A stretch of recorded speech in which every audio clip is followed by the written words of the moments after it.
Hello everyone, welcome to ACE Online and welcome to the quick revision session of Indian economy for RRB JE CBT-1, right. So, I hope my voice as well as video is clear. Yeah, so let us quickly revise the things, like there are around 6 to 8 topics from Indian economy which there is a possible questions, right. So, let me briefly discuss which are all important topics first, right. Then we will also see the various questions from different topics, right. Apart from this static part, there are also a very important part of Indian economy, that is of current affairs, right. So, we have a schemes, we have a policies of government of India which is from Indian economy. So, most of the questions will be tilted towards current affairs, right. So, you need to take care of that and we will be having the current affairs session as well, right. But here there will be 1 or 2 questions from Indian economy which is a static in nature, right.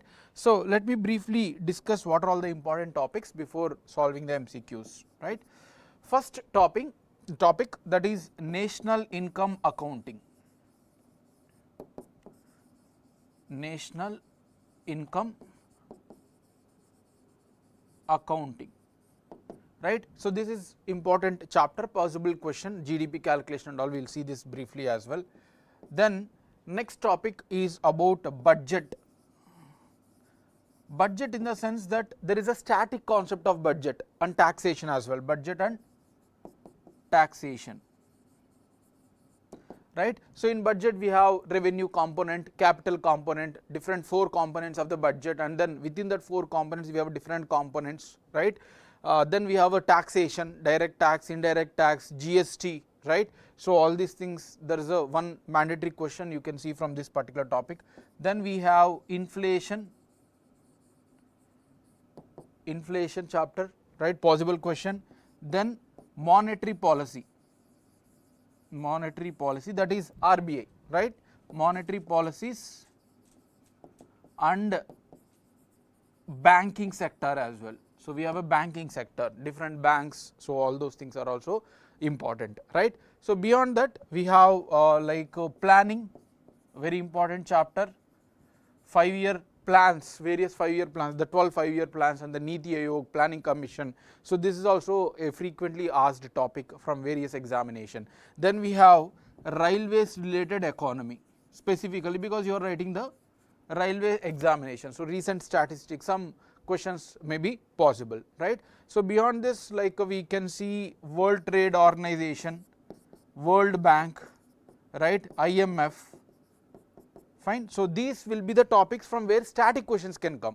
Beyond this, there will be also current affairs questions that you need to take care from the current affairs part, right, like schemes, as I said, various economical schemes, agriculture sector, then we have policies as well, government policies. So, all these topics becomes important for us, right. So, we will be solving the MCQs from this particular topics, and then we will see various MCQs through revision as well. Our intention is not to make you just solve the MCQ, but also you need to take care of the revision as well, right. So, this we will see now. Let us start with the first question. If you are active, that means like it also gives us to give more efforts. So, try to answer even if you are not exactly aware about it, right.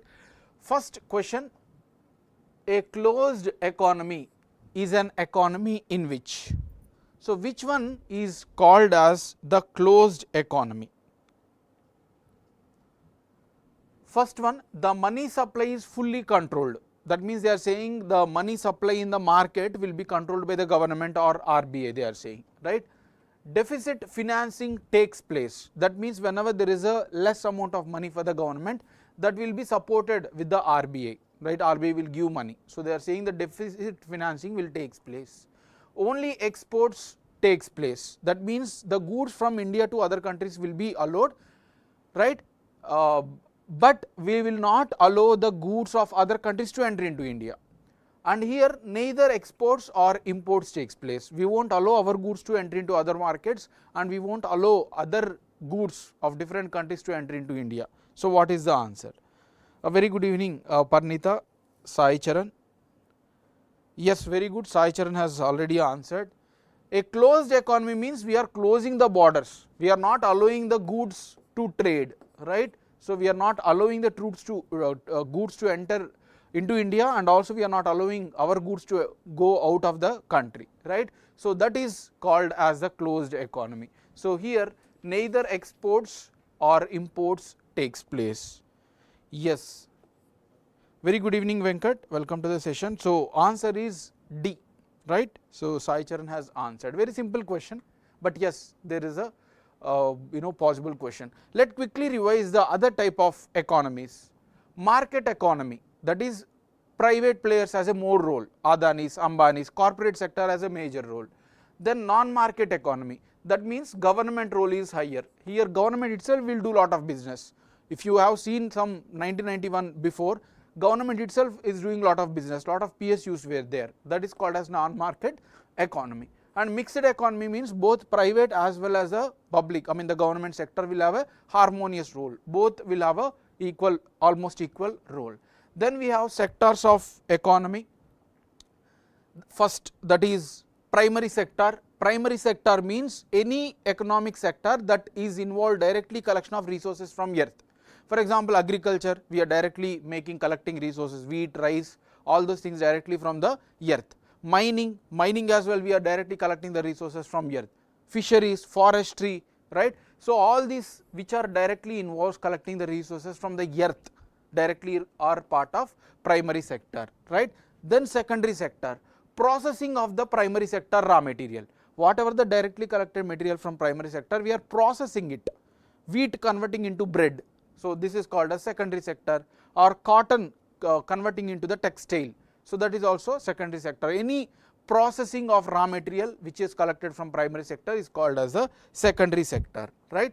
Then we have tertiary sector, which involves service sector. There is no physical goods, rather it is a service, IT, communication, etc.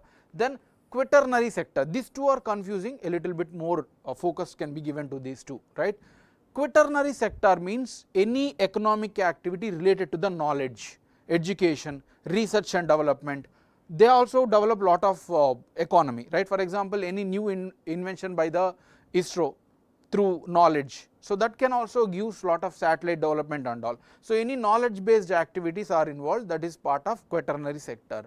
And quinary sector, quinary sector means whose economic activity involves the highest decision making, cabinet minister, ISRO chairman, so they have power to take the decisions, those falls under the quinary sector, right. So these are all possible question, also many times been asked in railway examination.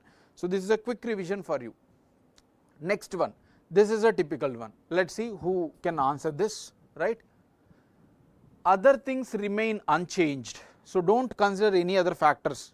They are saying don't consider other factors, you consider only given 4 cases, and out of these 4 cases market demand for a good might increase. So in which instances the demand for any good, any demand for this particular good will increase. So they have given 4 conditions, and they are saying in which 4 cases there is one case where the demand for good might increase, right, that you have to choose. Price of its substitute. Let me discuss substitute and complementary goods. Substitute goods means those goods which can be consumed alternatively. There are 2 options, A and B, let's say coffee and tea, right. So if your price of coffee increases, then you will shift to the tea. If tea price increases, you will shift to coffee. So they are alternate, if you can't consume one, you can go to the other one. And then there are complementary goods which can be consumed together. They can mandatorily consumed together, like mobile phone and charger, or mobile phone SIM card, TV, remote, all these things you can consume only together. If there is no remote, no necessary, I mean we cannot use the TV, right. So they are together used. So those are called as complementary goods, and these are called as a substitute goods. So now let's see this price of its substitute increases. That means there are 2 goods, the price of this good has increased, so demand for this will increase, they are saying, right. So if alternate good price increases, then demand of this particular good increases, they are saying. Price of its complementary increasing. So if this good price increases, then your demand for this will increase, they are saying, right. So whenever there is an increase of this good, the demand for this good is increasing, they are saying, right. Then let's solve these two of this case B we will solve.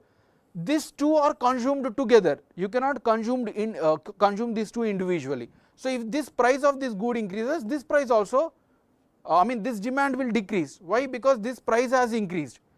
This A and B, let's say TV and remote, remote prices has increased, so you will consume less of TV because you have to consume together. So this can be discarded, right. The demand will not increase with the increase in price. Then the good is an inferior good and income of the consumer increases. The good is cheap good like 100 rupees t-shirt and your income has increased. Do you consume that? No, you won't. You will go for the branded ones. So this is also wrong. If a good is inferior and if your income is increasing, you won't demand for it. You will go for the rich good, the luxury good, right. So quality good. This is also wrong. It price increases. Whenever the price increases of any particular good, you will consume less. That is law of demand and supply. You want to spend only less amount. So when price increases, it won't increase the demand, right. Then we have price of its substitute increase. So there are two options, and when there is a price of its substitute increases, as this price has increased, you will go to shift to the good A. So this is a correct answer. Price of its substitute increases. So whenever substitute good price increases, you will go for the alternative one. So that's why the demand for this will increase, right. So very good, Sai Charan, answer is A.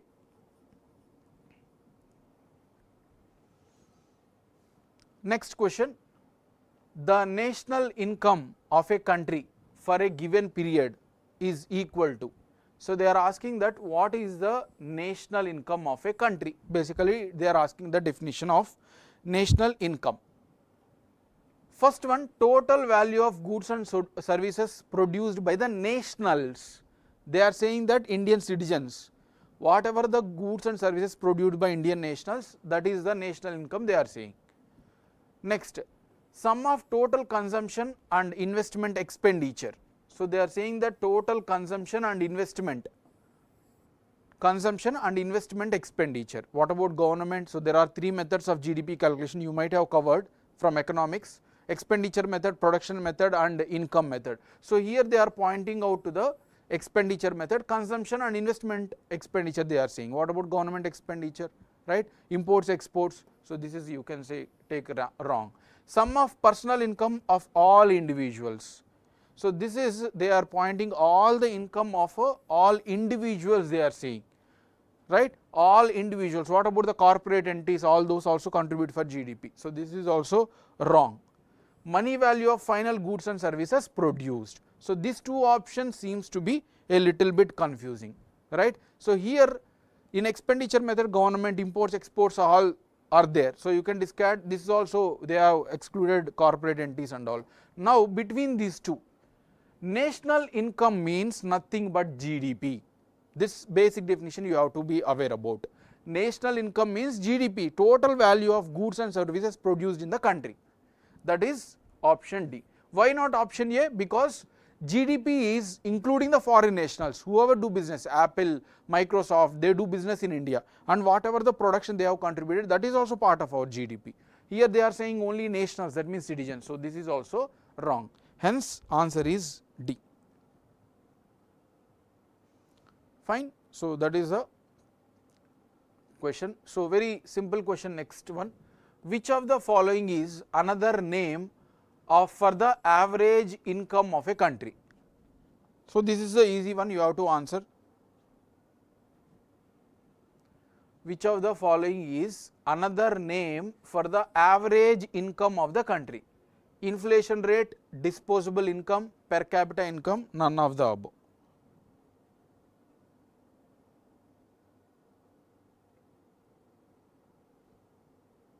So what is the answer?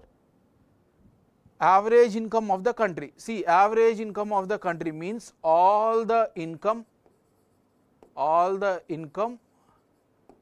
a country, complete all the country income divided by all the individuals individuals.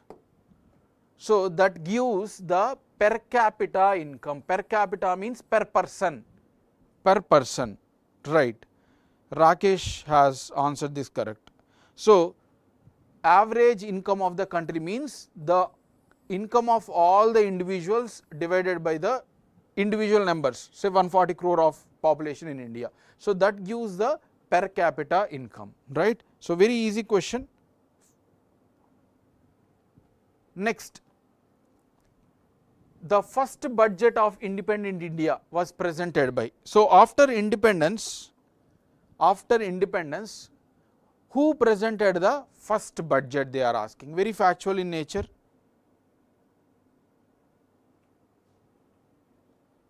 Who presented the first budget of independent India? R.K. Shanmugam Chetty, Morarji Desai, Jawaharlal Nehru, James Wilson. What is the answer? So this is a little tricky one, little factual one, that is R.K. Shanmugam Chetty. So he is the one who presented the first budget after independence. 1947 we got independence, after that he was the one first to propose the budget, right. So let us briefly see the history of the budget quickly. The first budget during Britishers, because we were under Britishers until 1947, so during Britishers first budget was introduced on 7th April 1860 by the Britishers. They have presented our budget in the London, not in India, right. Anyway, first Indian budget, that means in India for the first time, they have presented the budget in 1869 and it was presented by James Wilson, right. So I am discussing about the evolution of the budget. First budget of independent India in 1947, November 26 when we got the independence. So this was the first budget and that was presented by R.K. Shanmugam Chetty. So this was the question that we were discussing about, right. Then first budget of Republic of India, that means after our constitution came into the act. So first budget was presented by John Mathai, very factual one, right. Next, Mr. Deshmukh, he is the first Indian governor, RBI governor, right. Currently we have Shaktikant Das. So first RBI governor was Mr. Deshmukh and he is also the finance minister that time. He is both RBI governor as well as finance minister. He present the interim budget. So that means election year, whatever budget they are presenting, right, during the election year. This year elections were there and it was presented just for 2-3 months. So that was interim budget and this was 1951 to 52. This budget was presented by the Mr. Deshmukh, right. Next, Morarji Desai has presented the most number of budgets as a finance minister, right. So 10 times, not Nirmala Sitharaman, you may confuse in the exam. Actually Morarji Desai presented 10 times as a finance minister. So this may be also asked in the exam. Sai Charan, I hope it is clear, he is the finance minister that time, right. He was the one first presented the independent budget. Next, also we were having a same single budget until 1924. There was a single budget, railway budget was not separated, but British government has appointed Ackworth committee, railways. So this is very important for you as you are writing the railway examination, this will be asked in the exam, right. So government has appointed, British government has appointed Ackworth committee to know or to study the railway budget and is there any need to put the separate railway budget. They have asked him and he studied all the things and he felt that there is a huge amount of budget that is being contributed for railways, because railways has played a very crucial role during Britishers. That is why he has recommended the separate Indian budget. In his Ackworth report, he has suggested that let us separate railway budget from the normal budget, right. So this was called as a Ackworth report and this was submitted in 1921. Finally from 1924, first separate railway budget was presented, very important fact for you. First separate railway budget was presented in year 1924 and again in 2016 Bibek Debroy, he is an economic expert, recently he has expired, right. So separate government has appointed Bibek Debrai committee and asked whether we should require a separate railway budget or not. And he has studied it. He studied about the railway budget and he concluded that there is no requirement of a separate railway budget. We have already, very less amount of money is being contributed and it has been politicized. So that's why let's merge the railway budget back to the normal budget. From 2017-18 onwards, we are having a single budget again, right? So this is the discussion on evolution of budget. There is a possible question because this is a railway budget and all, fine. Next question. The first railway budget, now tell me, we have just discussed, you have to answer this. The first railway budget was presented in, this is a previous question only, like in railways they have already asked this question. What is the answer for this? First railway budget was presented. So we have seen this was presented in 1924 after Ackworth committee recommendation. Yes, Venkat, he has died recently, unfortunately. Yes. Yes, answer is B. Next question, corporate tax is a government expenditure, companies profit, revenue for the government, capital receipt of the government. So what is this? What is corporate tax? Answer this.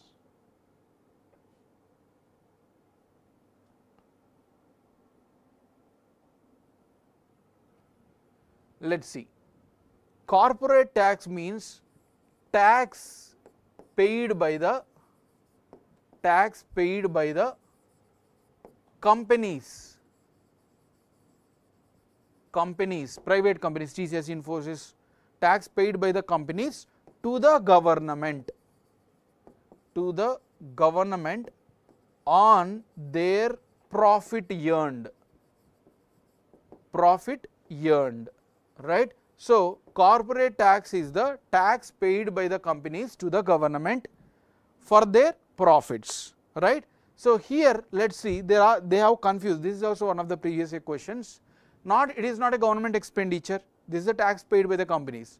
Companies profit, no, corporate tax is not a company's profit, it is a tax collected by the government from the companies. So it is a revenue for the government, it is a income for the government, not the private company's profit, it is a tax, is a income earned, revenue generated by government from the companies. So answer is C. To confuse, they have given this companies.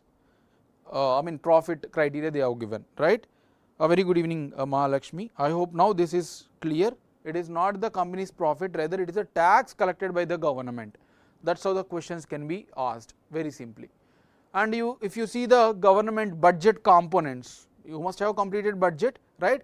Government budget has receipts and expenditure, like government will have the money, receiving money, and then expenditure. There are two components, and within receipts we are having revenue receipts, that means one way payments, government need not to pay back to them, right. It is tax, right, fees, fines, all those are money collected by the government, no need to pay back to anyone.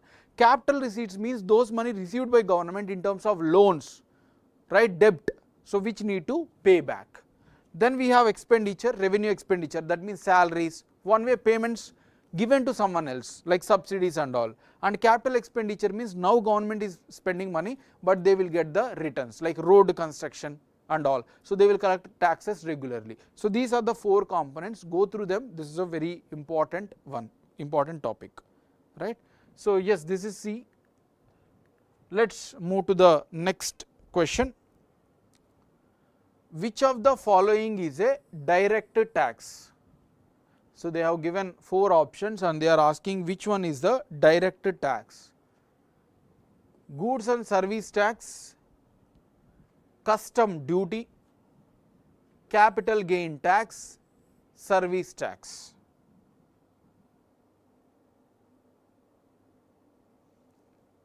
So tell me which one is the direct tax. Let me discuss what actually is the direct tax and indirect tax. This is individual or companies who directly pay to the government. So there are no intermediaries in between, nobody is there to collect your tax, it is you are directly collecting to the government, I mean you are directly giving to the government. And indirect taxes means you are not directly paying to the government, someone else is there to collect. For example, GST you take, are you paying directly to the government for GST? No, you are paying to the shopkeeper, and shopkeeper in turn is paying to the government, right. So if there is someone else who is collecting tax from you and then that is going back to the government, then that is a indirect tax. If you are directly paying to the government, then it is a direct tax, right. So income tax, you can see here direct taxes, income tax, capital gains tax, security transaction. So let us see the answer, we will discuss some important direct and indirect tax, you can expect a question from this area.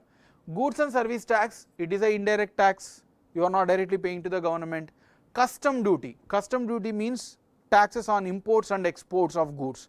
If someone is importing iPhones, then they have to pay, you are not directly paying to the government, someone else who is taking or selling the good to you, iPhone, they are paying to the government, you are paying to the intermediary. So this is also not correct. Service tax also you are not directly paying to the government, whoever has given services you are paying to them and they are in turn paying to the government.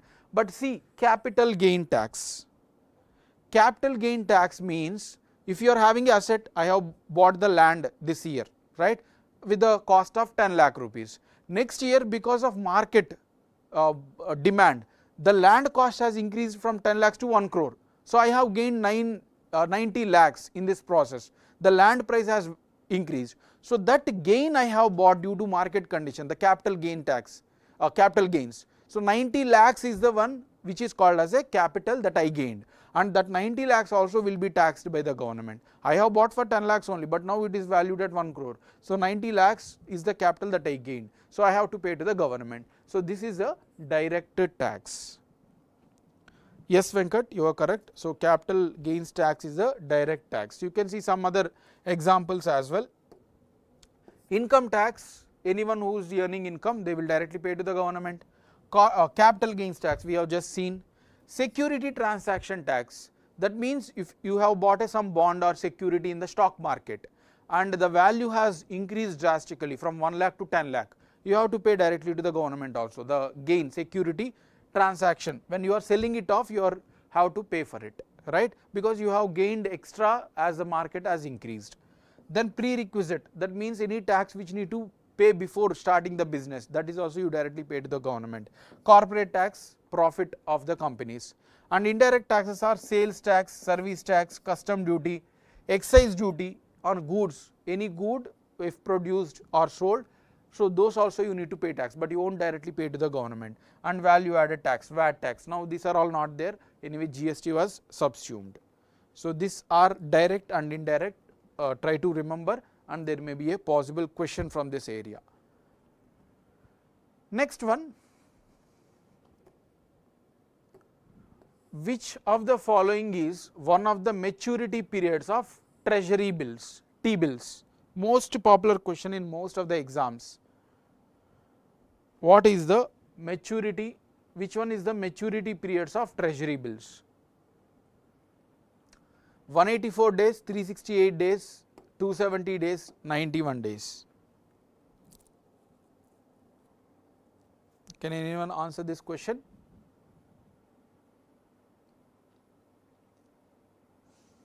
Let us discuss T-bill. T-bill means in a bond, it is a promissory note. What government will do? Government will release this into the market, because as it is released by government, many people are ready to buy as it is safe, right. So government now it is giving that you give us 1000 rupees now, in future we will give with some extra money. It is like a bond, but it has a fixed amount. Say for example, this is 1000 rupees bond and it will be auctioned by RBI.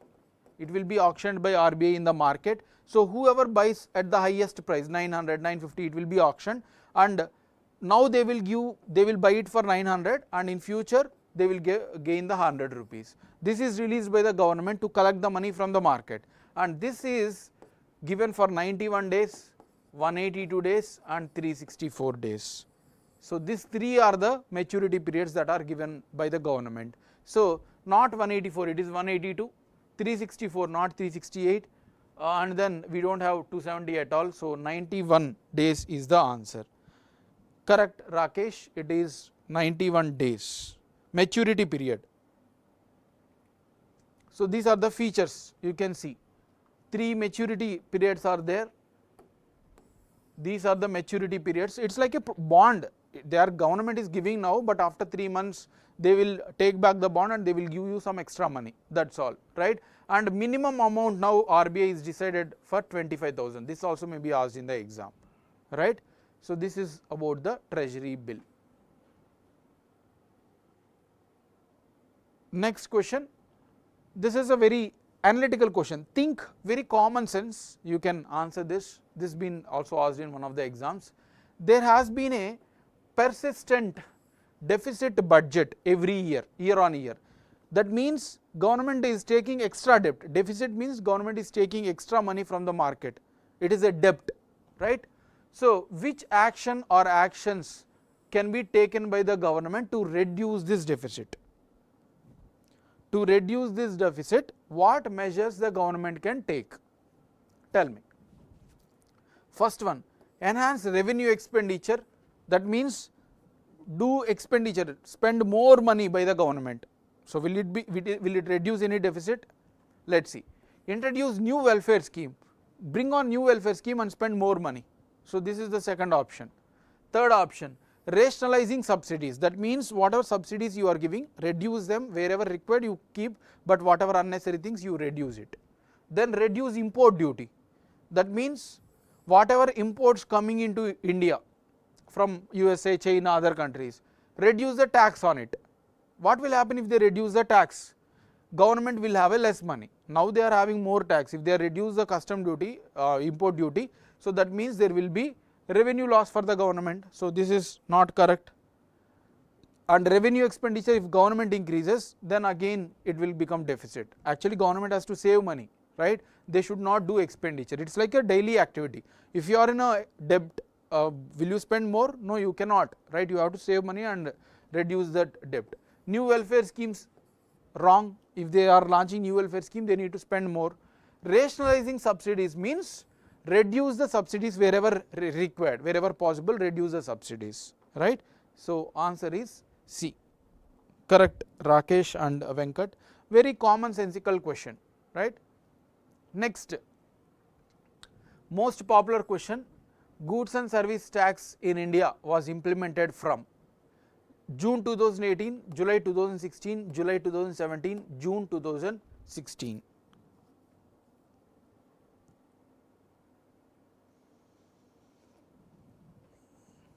So, what is the answer? You have to answer this, right, a very factual one, very popular one, and they will ask you this. It is from July 2017, right. So, you can see the evolution of GST here. This is how we started discussion on GST in 2000. After that we have passed lot of discussions and then rejections, and finally it was implemented from 2017 July, right. So, July 2017 we started implementing it, right. So, this is the time scale, correct. So, some students have answered correct, Rakesh, Mahalakshmi, Tipaswamy, Lakshmi Tipaswamy, very good. Next one, again a factual question, FRBM Act. So, there was some issue here, yeah. FRBM Act, FRBM means fiscal responsibility and budget management. Fiscal means government, monetary means RBI. Fiscal Responsibility and Budget Management Act 2003 was introduced with the aim. For what purpose this act was introduced? They are asking. Promoting tax collection for the government. So, the aim of this act is to collect more tax. To constrain the role of RBI in auctioning government securities, they are saying that RBI role in releasing government securities will be curtailed. That is why this act was put forward, they are saying. Improve the management of public funds, that means government funds. So, improve it, do not go for more debt, so maintain the proper one. So, to improve the management of public funds, they have launched, they are saying. Merger of government banks. So, this act was brought to merge the banks. So, what is the answer?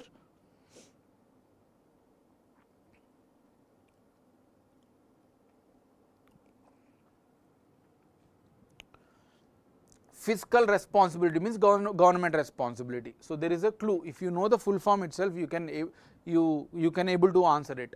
Fiscal responsibility means government responsibility. That means improve the management of public funds to maintain the government funds properly on expenditure revenue. So, this act was bought.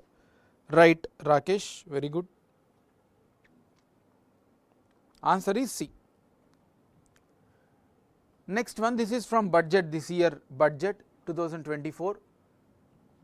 What is the revised estimate of fiscal deficit as percentage of GDP in budget 2023-24? Now, understand what actually is a fiscal deficit. This term has been widely mentioned, you might have listened lot of times. Fiscal deficit means government will plan for, say for example, 100 rupees. For this year, they have said that we have got 100 rupees money, we are going to spend this. But this 100 rupees won't be sufficient for 1 year. Within 8 months, 9 months, government will complete the budget. So, what they will do? They will take extra money from the market as a debt.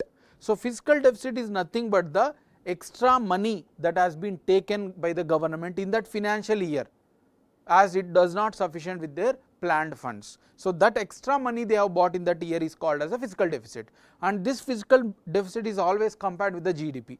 How much money you have bought as a debt in that 1 year compared to GDP, that is called as a fiscal deficit. So, what is the percentage of this? So, answer is 5.8. Venkat has answered. So, you can see here fiscal deficit of 2023-24, they have asked about the 2023-24 revised, right. So, 5.8 is the answer, very important one, right. So, to be remembered, that is about the fiscal deficit. So, Venkat has answered this correct. Next one, this is also from budget. What is the highest source of revenue for the Indian government according to Union Budget 2024? So, this year budget, they are asking that what is the highest contribution for the Indian government as a revenue? What is the highest source? Is it income tax? Is it GST? Is it corporate tax? Is it custom duty? Which one is the highest revenue for the government?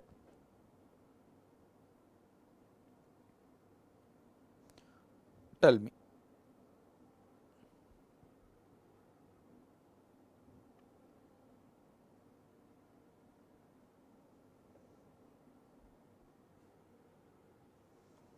Let us see, before answering this, you can see the chart, this is given by the government itself.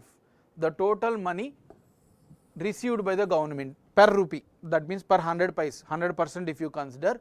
So, from where they are collecting more?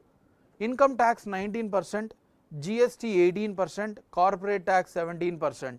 So, these are the major contributors, top 3 you can remember.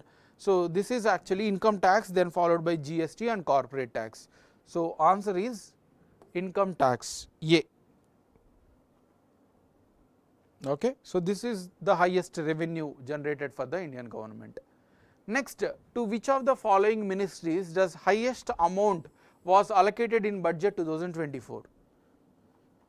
So, we have a different ministries, and money allocation was done by the finance minister, and out of that which ministry has got the more money? Tell me. Ministry of Railways, Ministry of Defence, Ministry of Health, Ministry of Housing and Urban Development. A very easy question, it is Ministry of Defence. Yes, Rakesh, you can see here, these are the top 3 sectors you can remember. First is Ministry of Defence, then Ministry of Road Transport and Highways, and then Ministry of Railways. These are the top 3 ministries. Correct, Ministry of Defence is the one, right. You have to remember budget, they will ask you at least 1 to 2 questions from the budget. Next, this is from money and banking. you have to understand the concept of repo rate. The decrease in repo rate by the central bank leads to, what is repo rate? This is important. Understand this repo rate. These are banks, this is RBI, right, and these are companies. These companies takes money from banks, right, money will get, banks will get money from savings by individuals or RBI. Banks will bring money from RBI. They will ask RBI that we will give you the government securities, you give money immediately, because we required a money to give for the private corporates. Now repo rate means the interest rate. Whenever you take loan, you take, say for example, house loan, you need to pay some interest to the bank. The same way, when banks are taking money from RBI, they need to pay interest to that money. So that is called as a repo rate. Say for example, repo rate is 4%. It means that whatever the money banks are taking from RBI, they need to pay to the 4% of interest to their money to the RBI. Now what RBI has done? RBI has decreased the repo rate. It means they have decreased the interest rate. Now you don't need to pay 4%, you just pay 2%. Now banks will rush to take the money. Why? Because they are paying, they need to pay very less amount of interest, so they take more money from RBI and then they give loans to the corporates with 4%, 5%, 6%, and then they earn money. So when there is a decrease in repo rate, what is the consequences they are saying?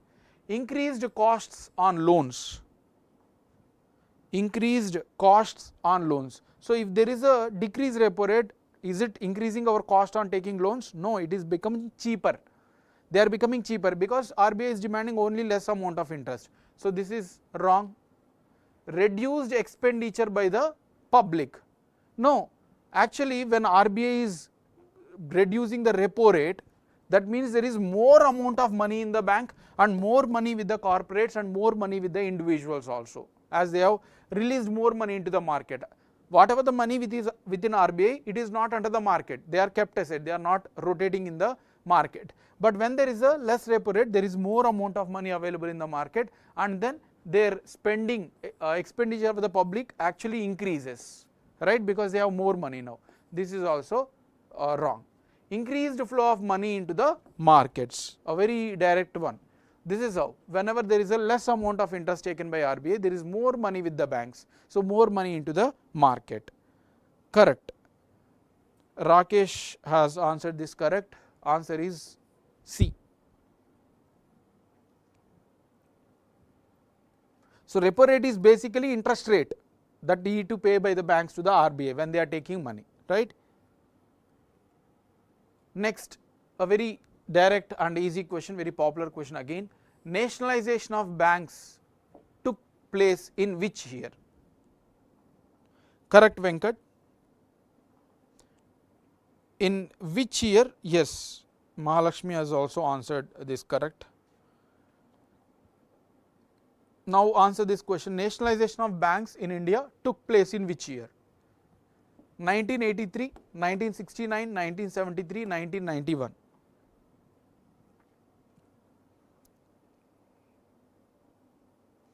See, briefly let us go back. Before certain, answer is 1969. So before 1969, the banks were giving lot of loans to the private and agriculture. Poor people were in a back seat. All the banks were private banks. We don't have government banks. Only SBI was there. So that's why Mrs. Indira Gandhi, who was the Prime Minister then, thought that all the private banks, we will pay them money and we will take the ownership. We will nationalize. That means all the banks will become a mandatorily part of government, and then we will take care of the poor people and all. So that's why it was introduced in 1969. Correct, Venkat, Rakesh, Mahalakshmi, everyone have answered this correct. Next, NABARD, National Bank for Agriculture and Rural Development. NABARD was founded in July 1982. They have given the year also, but they are asking on the recommendation of which committee? NABARD was formed based on the recommendation of which committee, they are asking.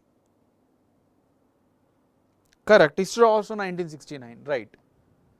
Narasimhan Committee, Gadgil Committee, Shivaraman Committee, Kasturi Rangan Committee. this is also popular question. See, all the questions that we are discussing are very basic level, right? As you are writing the technical examination, we did not take the questions from a very higher level, right? For other exams, it is like very high level we take, but these are all very simple ones which everyone has to know, right? Directly or indirectly, you will see these questions in many examination, right? So basics has to be done. Correct.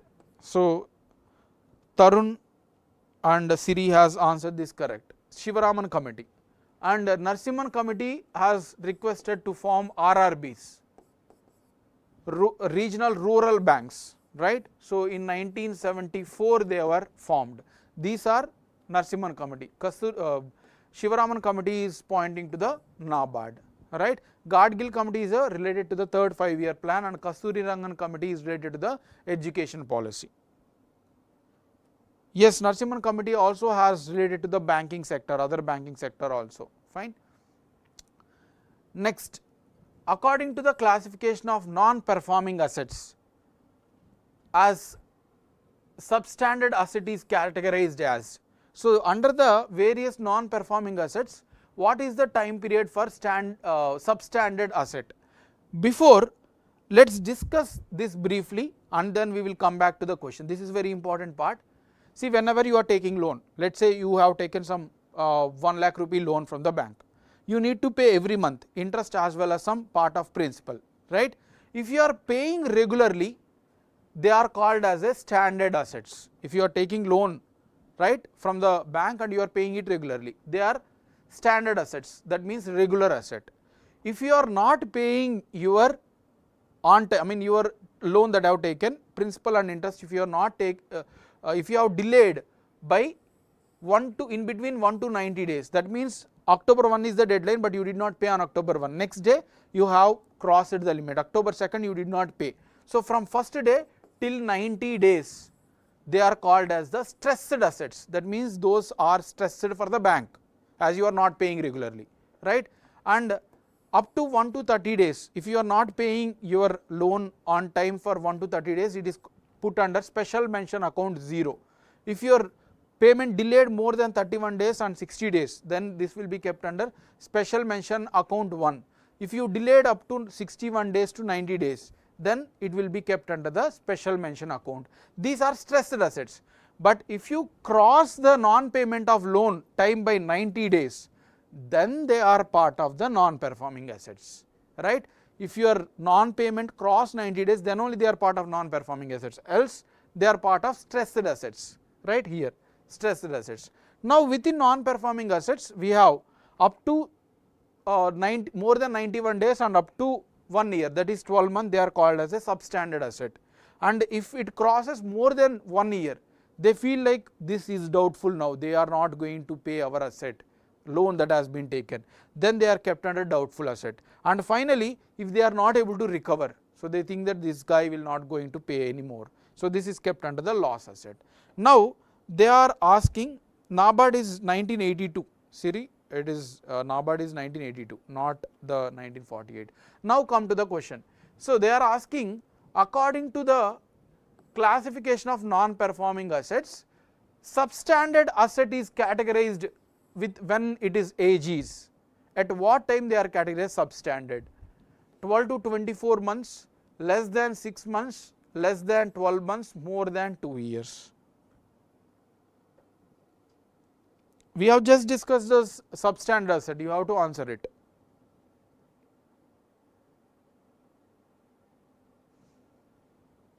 Correct, it is less than 12 months. So this is what we have discussed, right? So less than 12 months and more than 91 days. So substandard asset means less than 12 months, right? So this is about the question. C is correct, Rakesh and Mahalakshmi. Next question, very easy question, direct question. Which of the following is not included in the assets of a commercial bank? We are seeing the banking sector questions, right? We have completed national income accounting and then we have completed budget. We have now entered into the money and banking sector, right? So which is not included in the assets of the commercial bank? What are the assets for the banks? Whatever the money they own, those are assets, and whatever that banks has to pay back to someone else, then they are the liabilities, right? Now they are asking which are not included in assets, right? Advances, that means loans. Advances are nothing but loans. Loans given by banks to someone else is assets of them, their own money. They are collecting extra interest also, right? So advances or loans which are given by banks to someone else is an asset of the bank, because they are getting money in the future including the interest. So it is an asset. So this is incorrect. Investments, whatever the investments that banks has made, say for example they have made investment in road sector, they are going to get the returns, share of the profit. So this is also. Then deposits, whatever the money that you are depositing in a bank, you have saved some 10,000 rupees, it is not asset of a bank, it is a liability, they need to pay back to you. It is an asset for you but not for the bank. So deposits is the not part of asset, it is a liability, they need to pay back. So this is the answer, right? Money at call and short notice means the money that a bank, say SBI, has bought money from someone else bank, ICICI. For example, ICICI has immediate money. One person has saved 100 crores in it and immediately he came that I required 100 crores immediately. So ICICI does not have money. So what they will do, they will come and they will ask for SBI. So this money which was given to ICICI by SBI, this is a asset. They are giving, SBI is giving money to the ICICI for a one day, 2 days, right? So that is a asset only. So basically these three are assets and deposits are liabilities. So answer is B. I don't know, most of you have answered this wrong. Loans, advances is assets of the bank. I hope you are you understood now. Let me know if this is clear or not. Why I am asking? Because most of you have answered this wrong. Is this clear?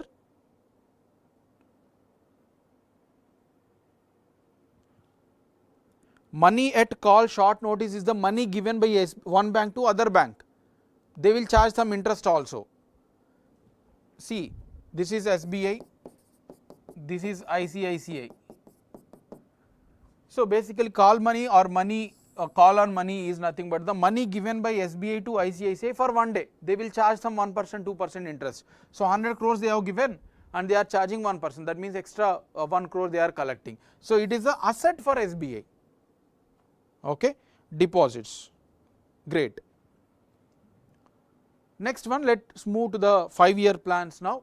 The main objective of 12th 5-year plan is, what is the objective of 12th 5-year plan? Inclusive growth and poverty reduction, inclusive and sustainable growth, sustainable and inclusive growth to reduce unemployment, faster, sustainable and more inclusive growth. Correct, Siri. Yes, you are correct. Yes, I hope it is clear, right. From 5-year plans you can expect a question. There is no concept also, it is just factual ones. So what is the theme of the objective of the 12th 5-year plan? This is a very direct one, you must have studied in 5-year plans, that is faster, sustainable and more inclusive growth. D is the answer. Okay, this is the theme. Faster is also very important, right. Next, which program given the slogan Garibi Hatao? Correct, Rakesh. Yes. Which program, which 5-year plan has given the slogan Garibi Hatao?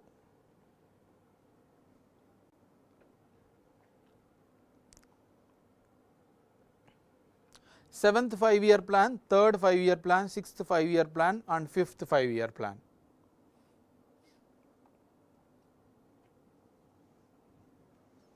This is also very direct popular question. Answer is D. That is, when Mrs. Indira Gandhi was the Prime Minister, she has given the slogan Garibi Hatao, right. So option D is the answer. Fifth 5-year plan, correct. So most of you have answered. So I am just giving you the quick revision, so you can expect a question from it. So please, you can screenshot it and you can by heart, keep this and you can by heart. These are all the main elements of the 12 5-year plans. It is like a quick revision. So whatever the elements that we are focusing specifically, so all these are part of Years also you need to remember when the 5-year plans was there and what is the main theme also. So, you can just quickly revise this, fine. You can take screenshot and you can revise.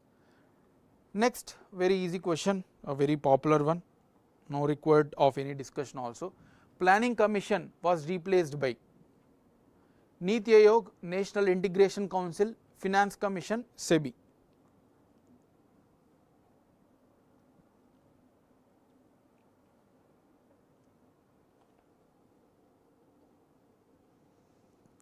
So, very direct and easy question, NITI Aayog. Next, now for 5 to 6 questions we will see from railways. We are done with planning also, we are done with the banking also. Now, let us move to correct. So, this is very easy question, I know everyone will answer, NITI Aayog, right. So, now let us see some 5-6 questions from railways. So, there is a possibility of question as you are writing the railway examination. Okay. Which of the following segments contributes the highest revenue to Indian Railways? Passenger services, freight, that means goods, catering services, tourism services.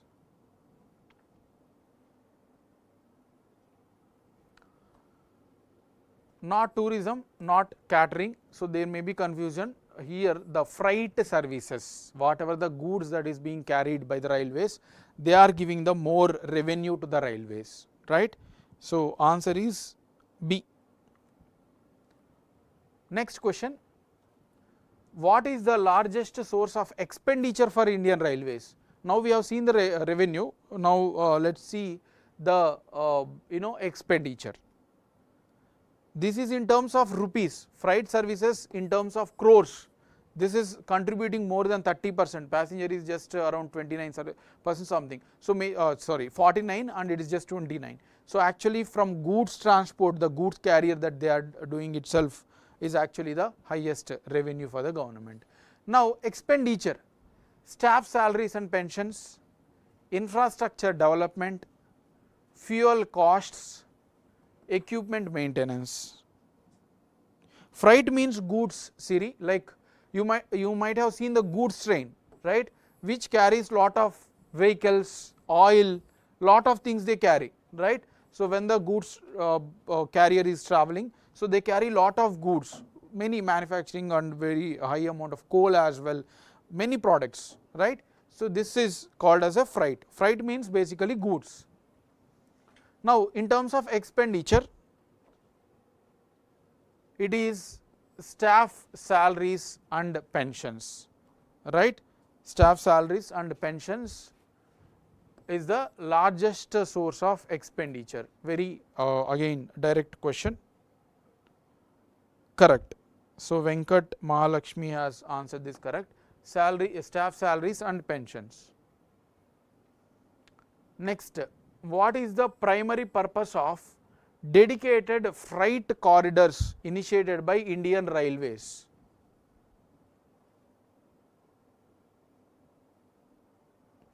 What is the primary purpose of dedicated freight corridors initiated by Indian Railways?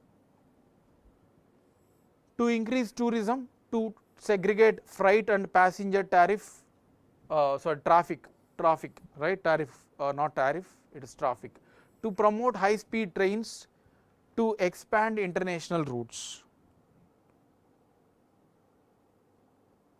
So, what is this? So, whatever the railway related things we are discussing, there is a possible question. So, it is to segregate freight and passenger traffic.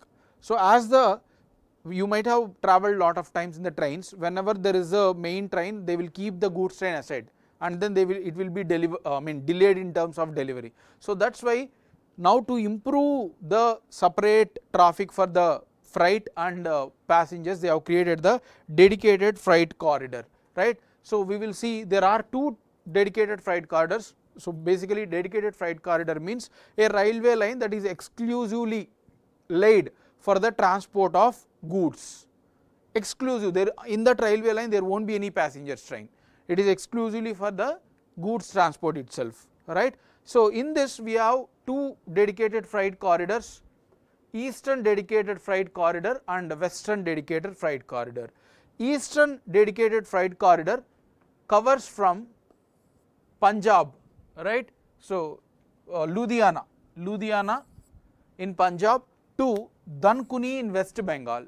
So, from Ludhiana in Punjab to Dankuni in West Bengal. So, this is the Eastern Dedicated Freight Corridor because it is part of Eastern India, and this length is 1337 kilometers, and it passes through West Bengal and then Punjab, Haryana, UP, Bihar, right.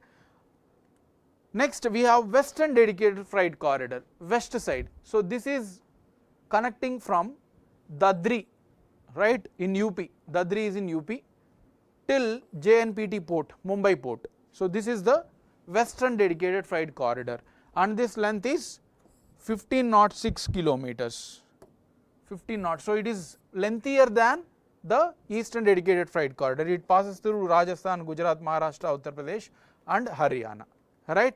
And this Dedicated Freight Corridor Corporation of India was established in 2006 to implement this. So, this organization is implementing Eastern and Western Dedicated Freight Corridor under Ministry of Railways. So, total together length is 3306, right.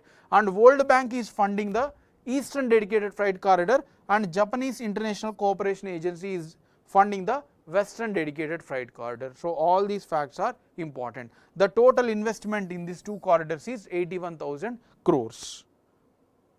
Railway zones we will discuss, Mahalakshmi. There is one question also.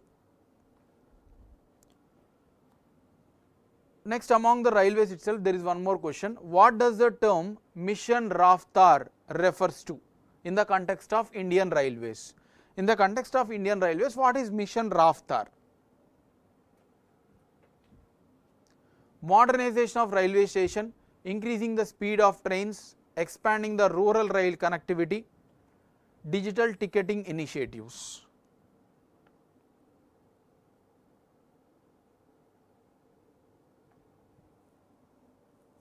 So, tell me, what is the answer for this?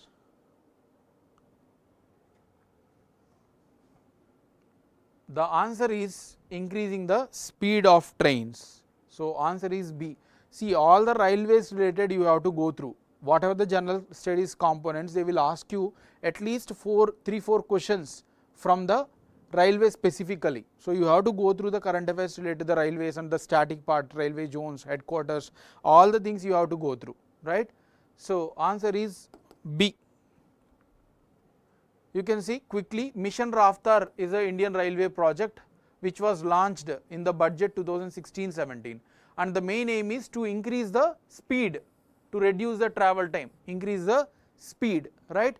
So, increase the average speed of freight trains by double. So, whatever the goods trains that are transporting is just 30-40 kilometers per hour, now they want to double it, right. Increase the average speed of super fast postal and express trains by 25 kilometers. So, whatever 70 is there, 95 we will make, 60, 85. So, 25 kilometers per hour we will add, and all these things will be done, flyovers, all these things to increase the speed. So, answer is B.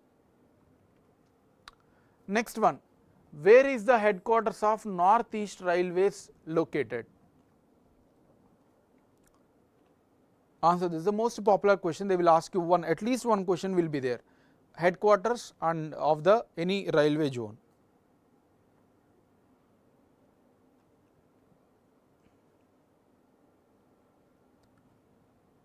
They are asking about the Northeastern Railway, headquarters of Northeastern Railway. Gorakhpur, Lucknow, Guwahati, Patna.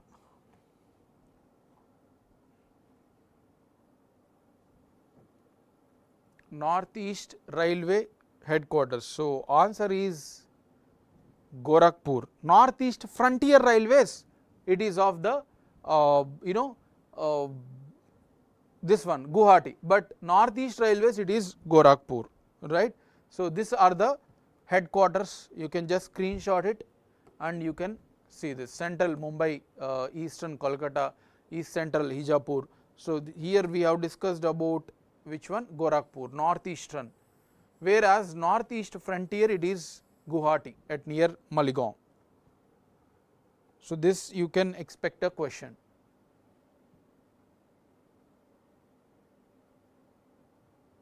Right.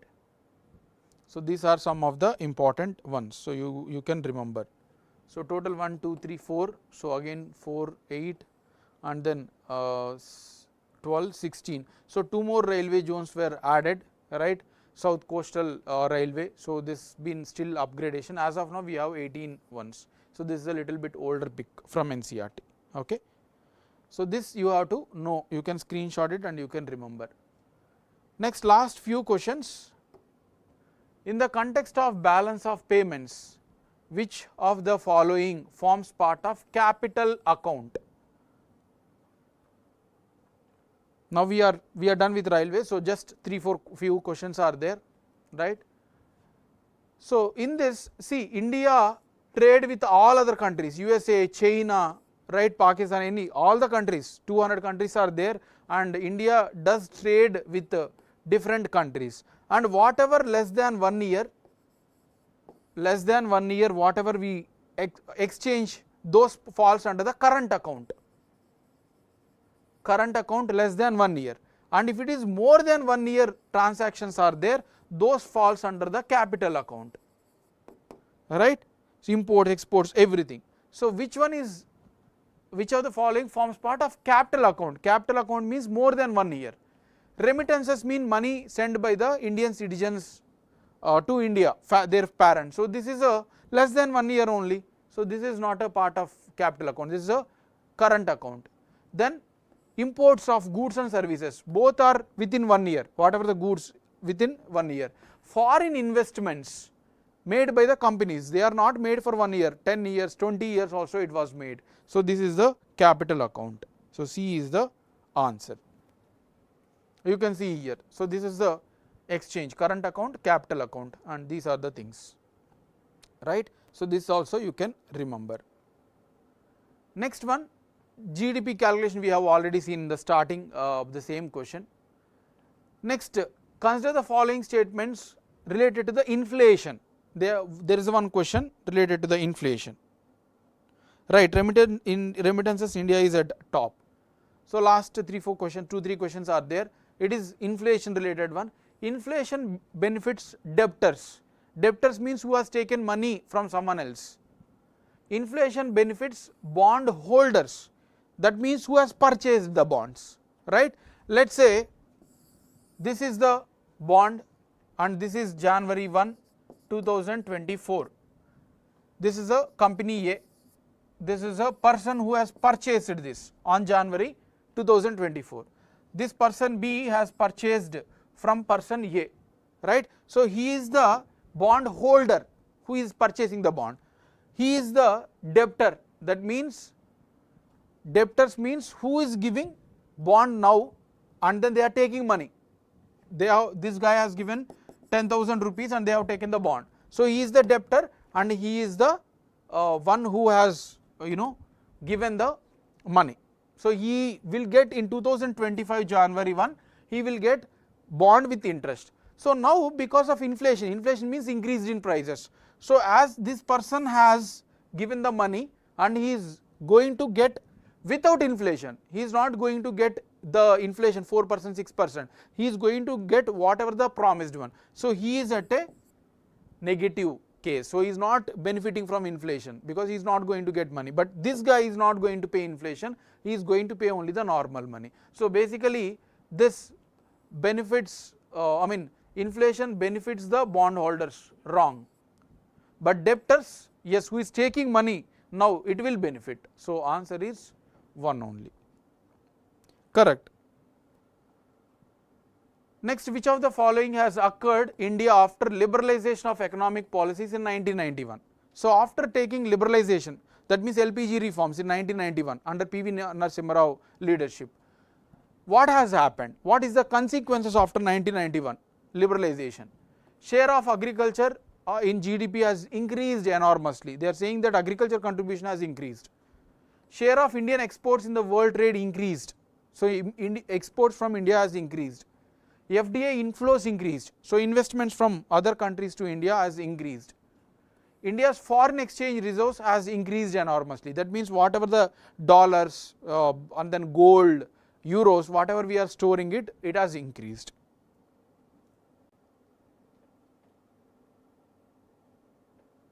Okay, so what is the answer for this? Let's solve. Share of agriculture in GDP does not increase. From 40% to it has now 17%. So it has decreased. So one can be eliminated. Share of India's exports in the world trade increased. Yes, as we have opened up, our goods went for other countries and it has increased. So 2 should be there.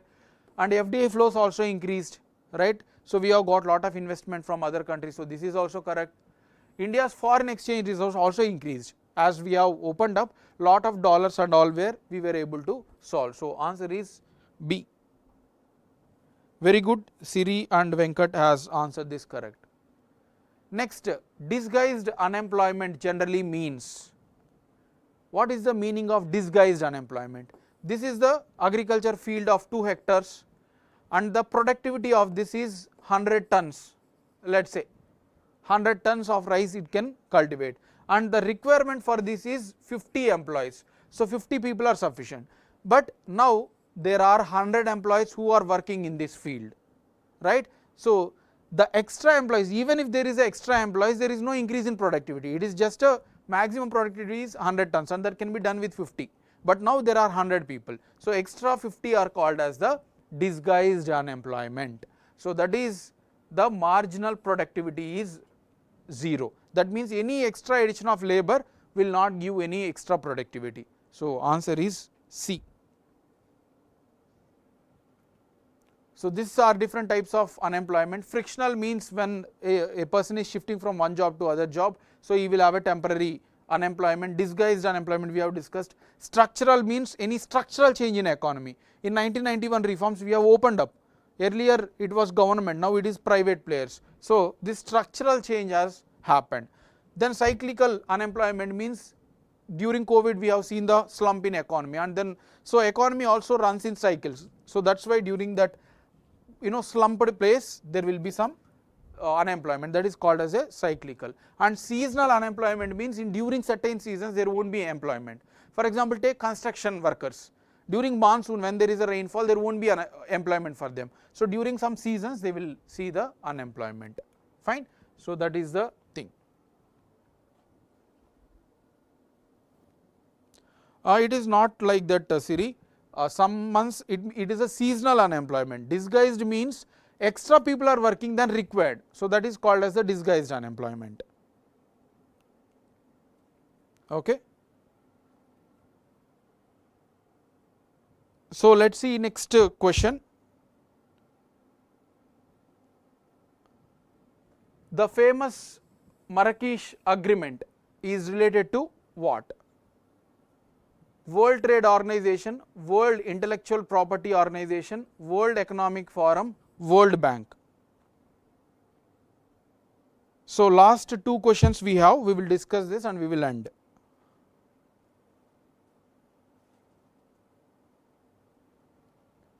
Marrakesh Agreement is related to the World Trade Organization. So World Trade Organization was established through Marrakesh. Marrakesh is a place in the a country in the Africa. So through Marrakesh Agreement we have established the World Trade Organization. So very popular one, right? Yes, so correct. So this World Trade Organization you might be aware. Next we have, so multidimensional, this is also not required for you, this much detailed statement based they are not asking for you in the exam. Yes, this is a current affairs question. Let us see this question. Arrange the following countries with regard to their stock markets from largest to smallest. This is a factual question.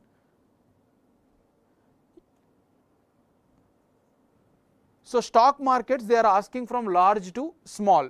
Which one is large out of this? So this is a current affairs. Recently India has crossed Japan, right? So first is USA, the topmost, then we have China, then we have Japan. See, India has not crossed Japan, sorry, it is Singapore, right? Then we have India. So first is USA, so 2 should be there, so that means you can eliminate. and then China 2, 4, then we have Japan at 3. So answer is C, and India is at 4th, right. So you can see here, this is the recent one. India overtook Hong Kong, sorry, it is not Singapore, it is Hong Kong, and become world's 4th largest stock market. USA, China, Japan and India. You no need to worry about remembering the numbers for your exam, they won't ask you in detail. Just remember India is at the 4th rank now. So this is also statement based questions, they are not asking, I have added because to make you think. This question just briefly see it because it is important. 16th Finance Commission was recently constituted. So out of that, which statements are correct, they are saying. It was constituted by President of India according to the Article 281 of the Constitution. They are not going to ask you statement based, but know the facts about this, right. The government has appointed N.K. Singh as the chairman of 16th Finance Commission, they are saying. 16th Finance Commission recommendation would come into picture from April 1, 2026.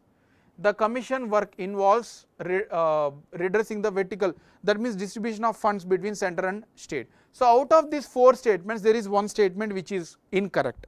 Can anyone answer this? Out of these 4 statements, there is a one incorrect. So they are asking which are correct. So that is one statement is incorrect. That is this one, N.K. Singh. Arvind Panagaria is the chairman of 16th Finance Commission. Okay, rest of the correct. This was constituted by the president under Article 281, 280 provision 1, and this recommendation will start from 2026 April 1, and this is aim is to devolve the funds between center and states. So here N.K. Singh is the chairman of the 15th Finance Commission, but 16th Finance Commission it is Arvind Panagaria. Okay, so answer here is 1 to 4 A. Okay, D is 1, 3, 4. Answer is D. Okay. So this is the screenshot recently in news. So that's why there is a possibility of question.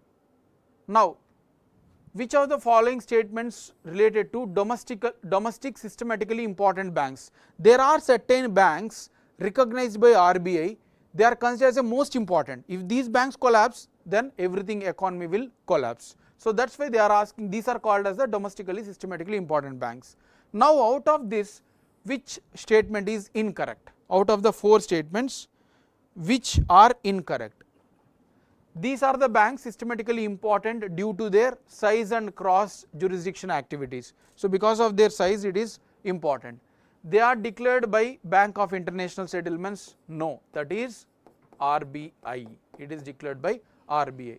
They are declared based on the Basel Committee on Banking Supervision. So Basel International Bank for Settlement is there, Bank of International Settlement. There are certain conditions.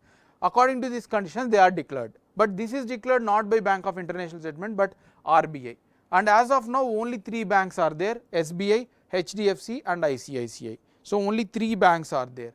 So wrong statement is B, they are declared by RBI. Fine.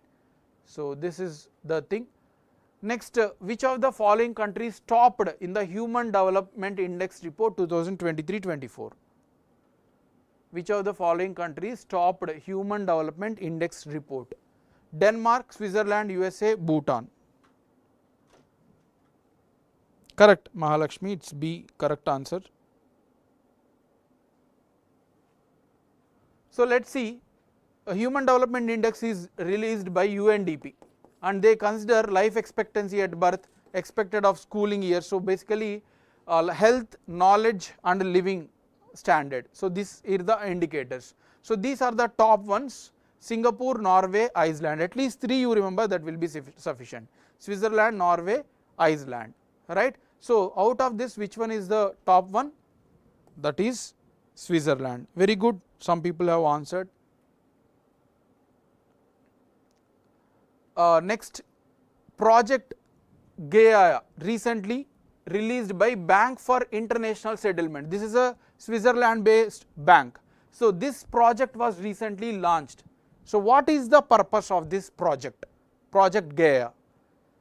To estimate the impact of COVID-19 on global economy, to facilitate analysis of climate related risks in the financial system, to promote the particular participation of MSME sector in the service sector, to evaluate the role of artificial intelligence in manufacturing sector. So this is a very factual one, you might be aware or you might be not aware, now no. So answer is B, to facilitate analysis of climate related risk on the financial systems. So answer is B. Very good, Venkat. Next, recently Vocal for Local initiative to promote grassroots entrepreneurship and self-reliance was launched by, these are current affairs based economy. So who has launched this Vocal for Local? That means to promote the local goods, Indian goods. So this was released by NITI Aayog.